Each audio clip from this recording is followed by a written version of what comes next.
pasando me dijiste buen amigo y me detuve asombrado a la vera del camino.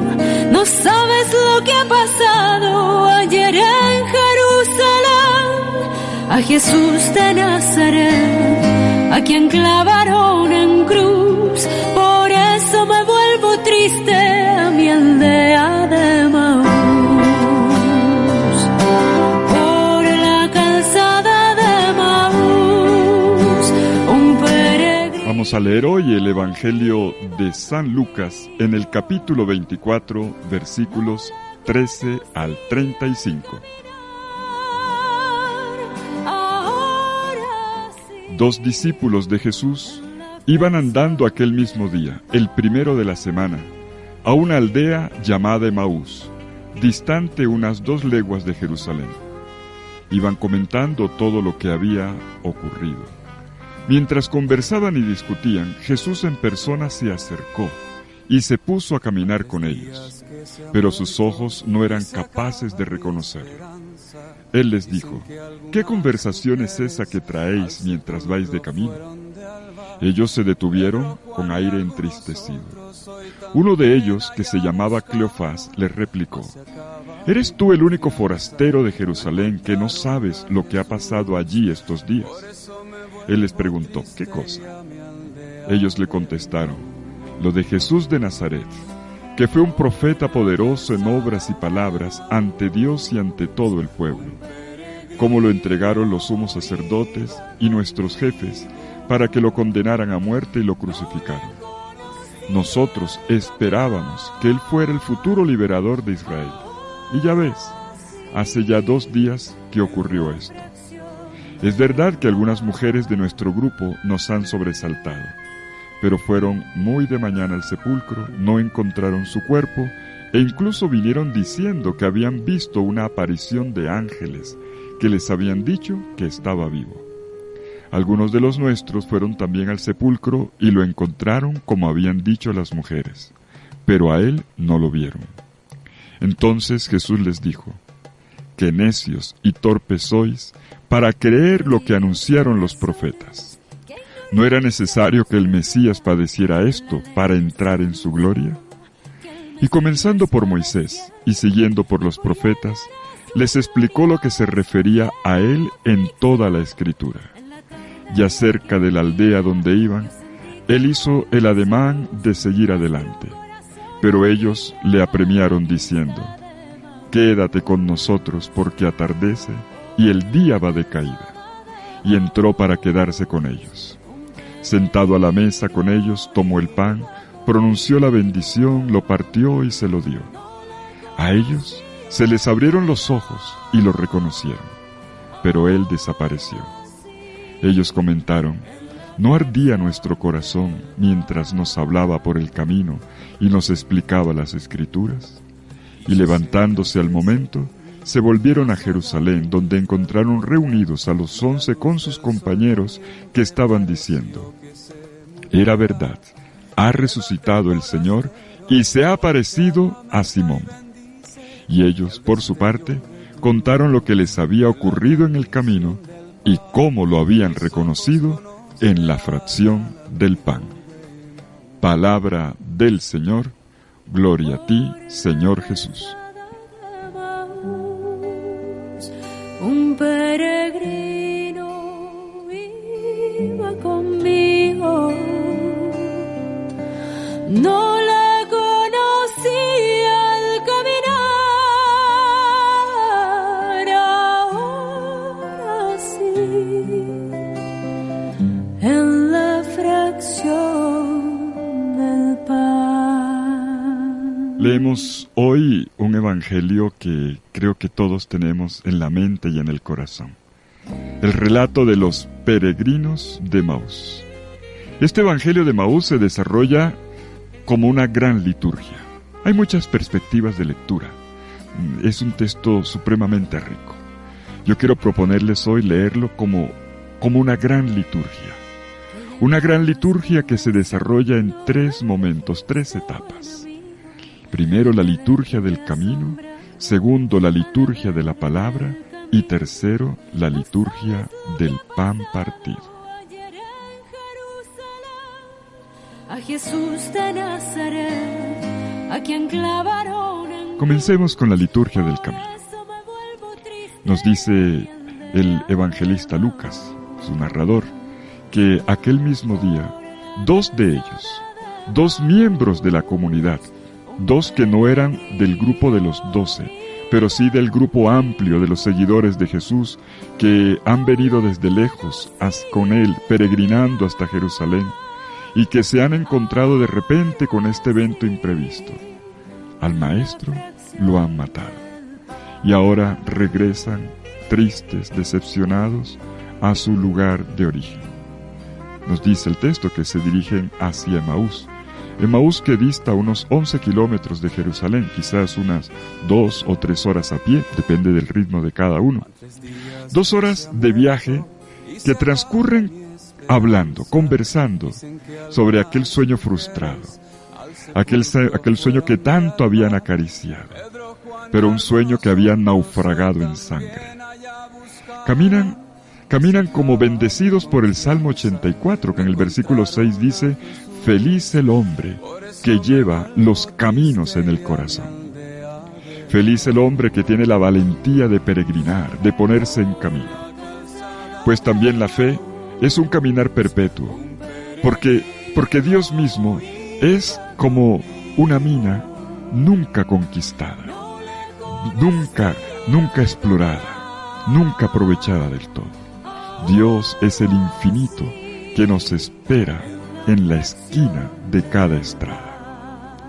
La palabra Pascua viene del verbo hebreo pesaj, pasar, o quizás también saltar. Hace Pascua quien fabrica pasos, pasajes en medio de muros y barrancos, quien abre brechas, quien inventa caminos que llevan a los unos y a los otros hacia Dios. Y vemos cómo en este camino Jesús se acerca, en uno que decide hacer camino, que no se queda instalado, que no se queda en la inercia que genera el miedo o la frustración. No, se ponen en camino, y en este camino Jesús se acerca y hace ruta junto con ellos. Dios es así, y el Dios de Jesús se revela así. Un Dios diseminado por todas las estradas, un Dios vestido de humanidad, un Dios en los caminos, continuamente en búsqueda de nosotros cuando vamos tristes, frustrados, amargados, chocados con los acontecimientos de la vida. Y dice el texto que entre ellos conversaban y discutían sobre lo que había ocurrido en Jerusalén. El término conversar, discutir es fuerte. De hecho, discutir, sisetein en griego. El mismo verbo que aparece en Hechos 15 y que provoca el concilio de Jerusalén y que muchos traducen como una fuerte discusión. Ellos no van haciendo una conversación amable. Ellos están prácticamente peleando, culpándose el uno al otro.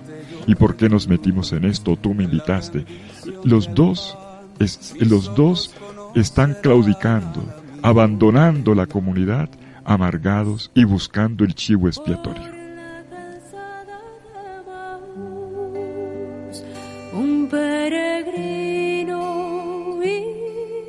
Y entonces Jesús entra en medio de esta discusión amarga, esta discusión que busca un sentido. Y Jesús entra para explicarles las Escrituras, liturgia de la palabra. Jesús la provoca con una pregunta. ¿De qué discuten? ¿De qué conversan en el camino? Y ellos se miran los unos a los otros, se miran a Jesús con aire de extrañeza, y prácticamente la respuesta es como para sacarlo corriendo. Es que tú eres el único forastero, el único peregrino pascual en Jerusalén que no sabe lo que ha pasado. Es que usted no se dio cuenta, esto fue grande. Y él les pregunta amablemente, ¿qué cosa? Dígame. Y ellos comienzan a explicarle todo acerca de Jesús, del Mesías, del profeta, que fue grande y poderoso en obras y palabras delante de Dios y todo el pueblo, y cómo las autoridades lo habían crucificado y llevado a muerte.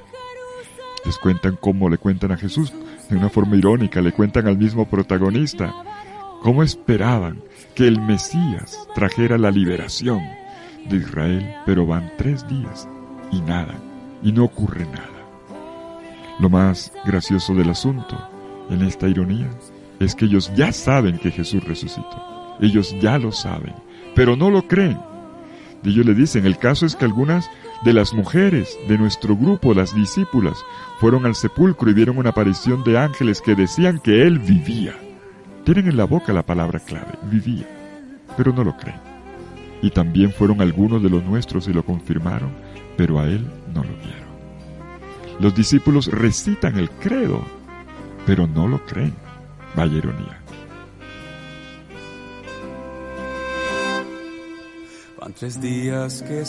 Y entonces Jesús los va a interpelar.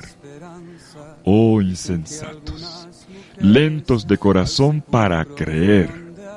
Ustedes lo sabían todo, pero no se lo creían. Tardos y lentos de corazón para creer que era necesario que el Mesías padeciera esto para entrar en su gloria.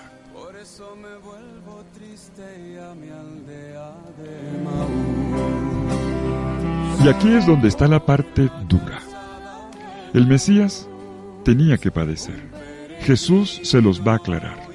Es la parte dura del muro, difícil de superar. El escándalo de la cruz.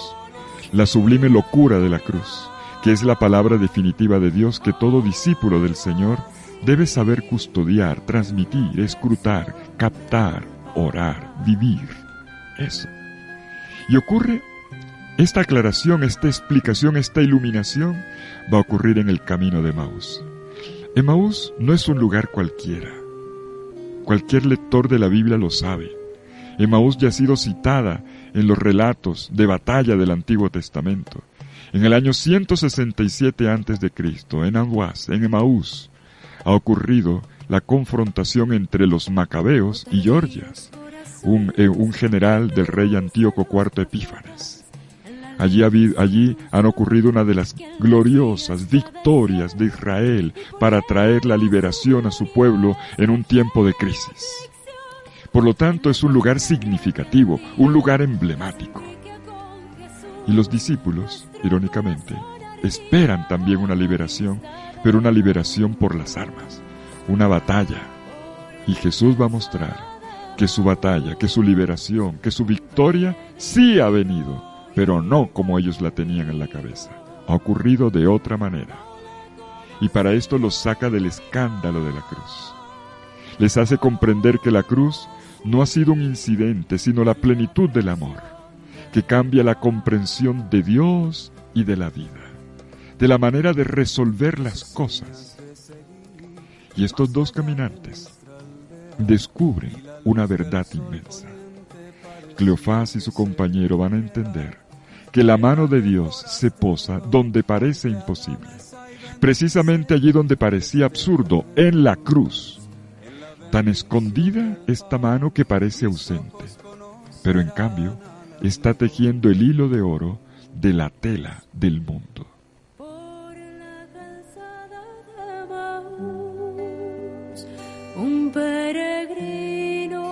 Sí, la esperanza se les había venido al suelo, pero ellos tenían ahora que entender cómo es que obra Dios. Entre más escondida parece la mano de Dios, más poderosa es, y este es el mensaje de la cruz.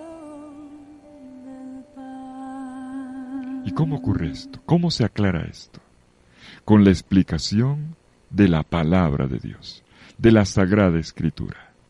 Y vemos cómo en la explicación Jesús establece una conexión profunda entre la comprensión de la Escritura y la comprensión de la cruz.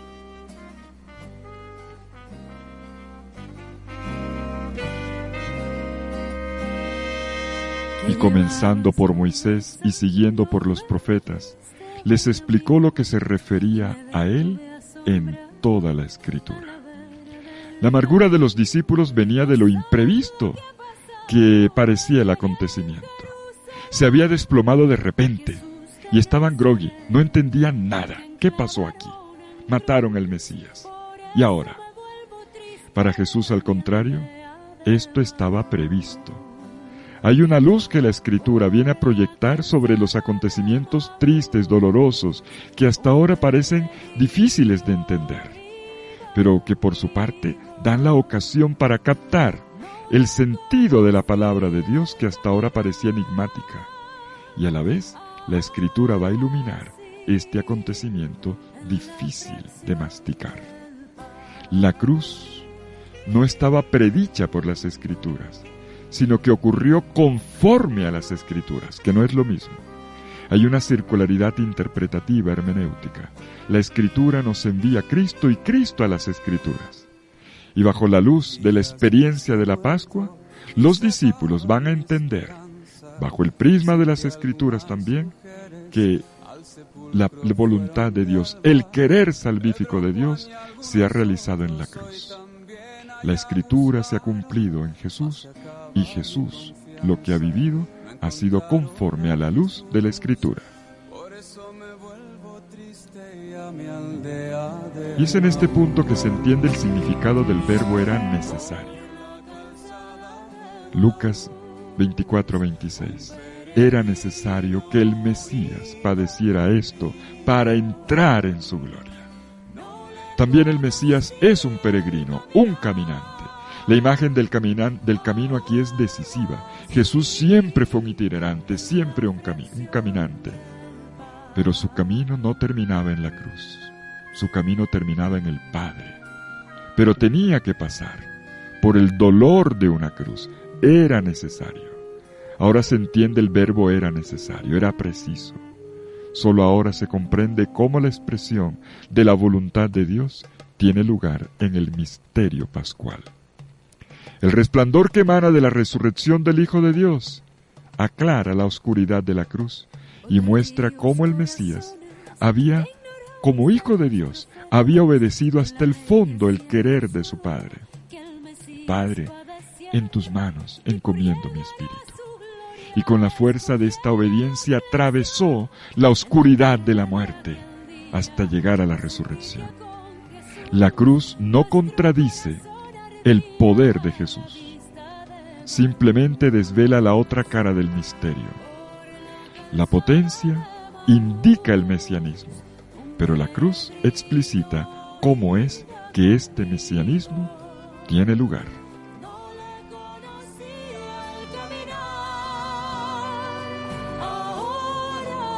Y llegamos a la tercera parte, la liturgia del pan. Quédate con nosotros, porque la tarde está cayendo. Quédate. Y Jesús entra para quedarse con ellos, y sentado a la mesa con ellos toma el pan, pronuncia la bendición, lo parte y se los da. Y en este instante, a ellos se les abrieron los ojos y lo reconocieron. Mis ojos conocerán al amigo de Maús. Quédate con nosotros porque ya es tarde, porque ya está oscuro, porque ya se ocultó el sol. Es el momento crepuscular. Y Él se queda con ellos, acepta la hospitalidad. A partir de aquí el resucitado entra para siempre. Jesús entra donde se le invita. Permanece conmigo y transfórmame, Señor. Y Jesús cambia tres cosas. Cambia tres cosas en los discípulos de Maús. Les cambia el corazón, les abre los ojos, les abre un nuevo camino. Corazón, ojos y camino. Los tres cambios de esta conversión pascual al que todos estamos siendo invitados. La palabra ha encendido el corazón. Ya estaba ardiendo. El pan les abre los ojos a los discípulos. Lo reconocieron al partir el pan, el signo de la última cena. Aquella fue la última cena del Jesús terreno. Esta es la primera cena del Jesús resucitado y la primera de las Eucaristías que celebramos con Él, muerto y resucitado hasta hoy. El signo del reconocimiento de Jesús es un cuerpo despedazado, una vida entregada para nutrir la vida. La vida de Jesús que ha sido un continuo entregarse apasionado hasta la cruz. Finalmente, la palabra y el pan cambian el camino, cambian la dirección, el sentido de las cosas. Nos dice el Evangelio al final que ellos partieron sin demora, al instante, y regresaron a Jerusalén. El milagro no fue simplemente que lo reconocieran y lo vieran. El milagro no fue el partir el pan. El milagro fue otro, el arder el corazón. No nos ardía el corazón mientras nos hablaba por el camino, cuando nos explicaba el sentido de la Escritura y de la vida, cuando nos partía el pan.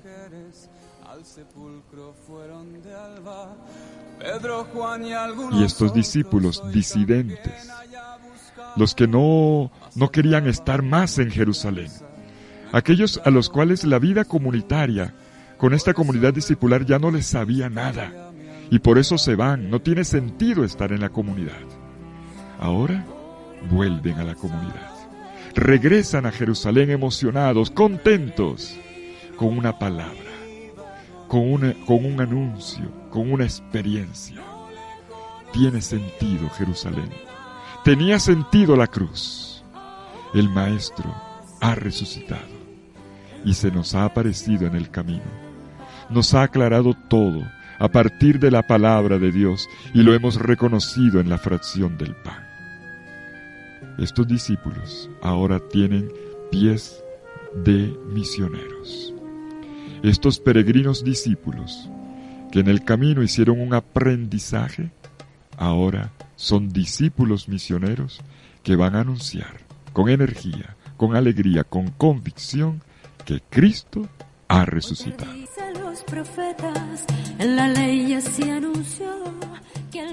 Un padre de la iglesia del siglo IV, por cierto diácono, un diácono doctor de la iglesia y padre de la iglesia que se llama Efrén, San Efrén el Sirio, en un escrito, él le da las palabras a Jesús. Se imagina a Jesús respondiéndole a estos dos peregrinos, Cleofás y su compañero.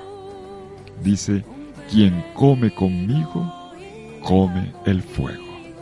Quien come conmigo, come el fuego. Recibir a Cristo, entonces, podemos decir nosotros, es ser habitados por un calor, por una llama, por un don que a veces parece intermitente, pero que es maravilloso, es fabuloso, el del corazón ardiente, ardiente de esperanza, ardiente de fe, ardiente de reconocimiento de Cristo en todos los caminos, un ardor que te pone en camino, que te vuelve misionero, que te vuelve anunciador de la resurrección de Cristo.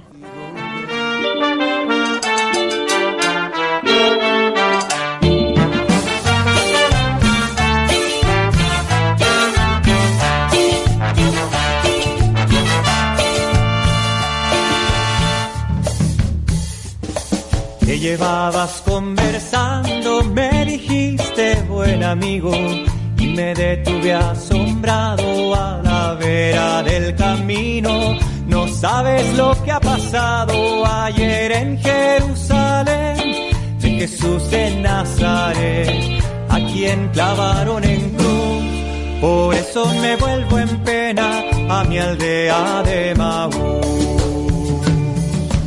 Por la calzada de Maús, un peregrino iba conmigo. Bueno, los invito a leer y releer en este día el Evangelio de los discípulos de Maús. Lucas capítulo 24, versículos 13 al 35.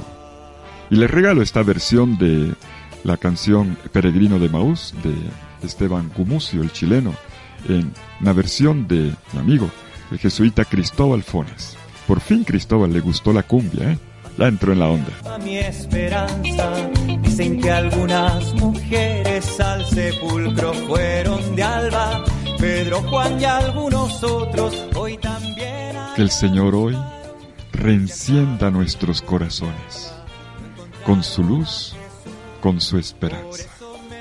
que hoy todos nosotros salgamos de nuestras postraciones y miremos adelante, porque en el camino Cristo resucitado hace arder nuestros corazones y nos indica un camino nuevo, un camino con sentido, el camino de una vida resucitada, un mundo nuevo transformado en Él. Que el Señor los bendiga en el nombre del Padre, y del Hijo, y del Espíritu Santo. Amén. Feliz día para todos.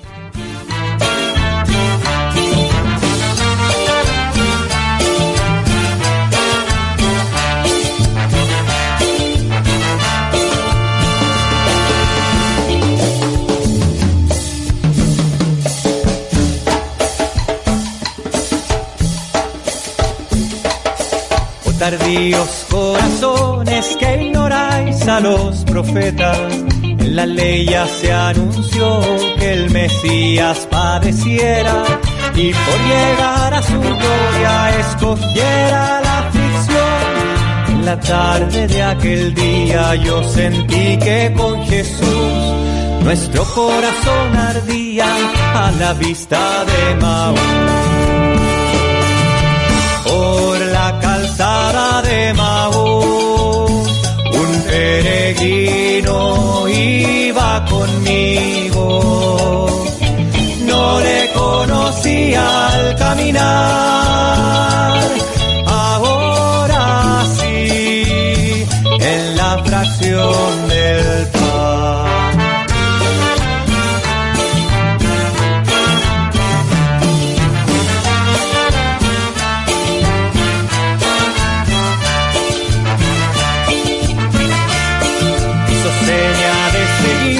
Más allá de nuestra aldea, y la luz del sol poniente pareció que se muriera.